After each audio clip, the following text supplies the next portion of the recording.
Hey there, this is Mike with Function101, and I'd like to demonstrate how to pair our Bluetooth button remote for Apple TV.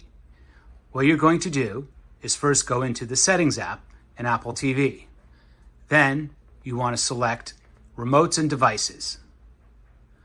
Then go to, under Other Devices, Bluetooth. We don't want to go into Remote App and Devices or Learn Remote, but go into Bluetooth. Now, what we're going to do is put the remote into Bluetooth pairing mode. I'm going to show you how to do that. What you want to do is press the mute button down, press and hold it, and while holding that down, press the OK button and hold them both down together until you see that red LED appear and stay solid red. Then you will see Function101 RC appear under Other Devices. Go ahead and select that. You'll get a prompt. Bluetooth pairing request. Would you like to pair with your Apple TV? Select pair. Then it'll be connected and you'll see a notification that calls it keyboard connected.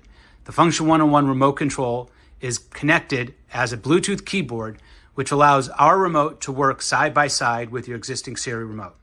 If you have any questions, please reach out to us at support@function101.com or visit us at function101.com for more information and popular FAQs. Thank you for all of your support.